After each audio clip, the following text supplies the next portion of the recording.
chants that rocked Cuba when the biggest anti-government protests there in decades erupted on July 11th. It's a rare sight on the island where public demonstrations of this scale against the ruling Communist Party rarely happen. There is no other point of comparison here. This was completely unprecedented.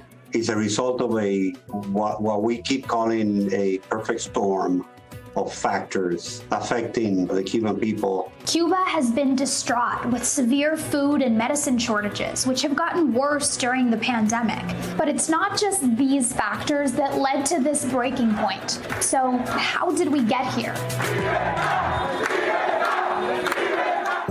The Cuba we know today was established on January 1st, 1959, after Fidel Castro's guerrilla army toppled President Fulgencio Batista, a dictator who was backed by the U.S. for his anti-communist stance. Castro established a socialist state. I am not communism. I am not agree with communism. But quickly began to strengthen ties with the Soviet Union until he eventually declared that Cuba would shift to communism in 1961. The following year, President John F. Kennedy ramped up America's 1960 embargo on Cuba, prohibiting all trade between the nations. Cuba must not be abandoned to the communists. Cuba is still feeling the economic blow of this embargo, which has never been fully lifted, but now allows the export of food, medicine, medical equipment, and humanitarian goods to the island. Still, the government has put customs restrictions on food and medicine that have only been lifted following these recent protests.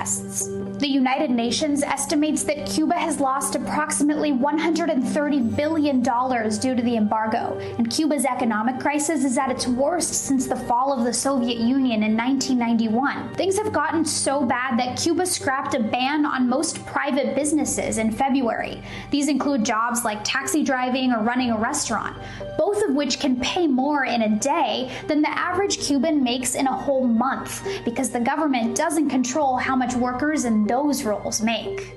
In contrast, the nation's revered doctors, who are government employees, make around $70 to $100 a month.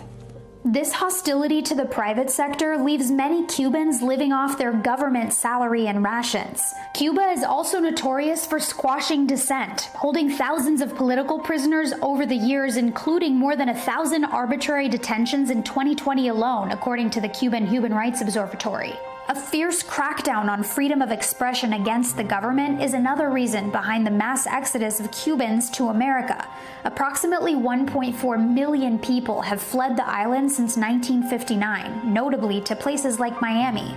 Today, Cubans still left on the island are lining up for hours to buy whatever food and medicine they can get their hands on due to the shortages. This was the situation on the island of 11 million people before protests began on July 11th and then spread around the world.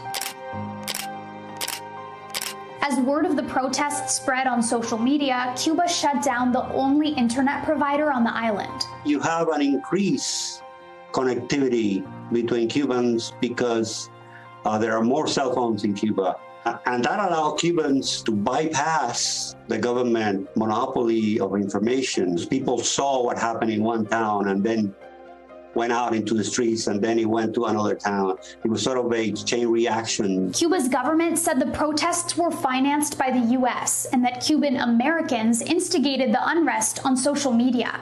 It also blamed U.S. imperialism and the embargo for the protests. But critics and some experts say that that's a distraction from what protesters were really calling for. Queremos una elecciones libres, que no pongan un presidente a dedo. Nosotros lo queremos escoger, porque tenemos derecho como cualquier ser humano. Protesters are demanding change at the top. After 62 years of communist rule under Fidel Castro, his brother Raúl, and Miguel Díaz-Canel, who was handed Cuba's most powerful political position in April. There is a growing crisis of political legitimacy for the government. You can earn your legitimacy by being a popular leader like Fidel Castro was, but the current leadership doesn't have that kind of legitimacy. They have not been elected. They are not heroes. Why should they obey them? On July 17th, the Cuban government held a pro-Cuba rally in Havana, where tens of thousands of supporters showed up, according to officials. Since Since then, the streets of the capital have been calmer on both sides, but there's still a heavy police presence. So far, only 110 out of 615 people who were detained in Cuba as a result of the protests have been let go, according to Cubalex, a human rights group based in the U.S. The nation's internet access is slowly rolling back out, but it's still not widely accessible, even in normal times. And the government's saying it won't be shifting from communism anytime soon. So it's unclear where Cuba will go from here. Hey, NBC News viewers, thanks for checking out our YouTube channel. Subscribe by clicking on that button down here and click on any of the videos over here to watch the latest interviews, show highlights, and digital exclusives. Thanks for watching.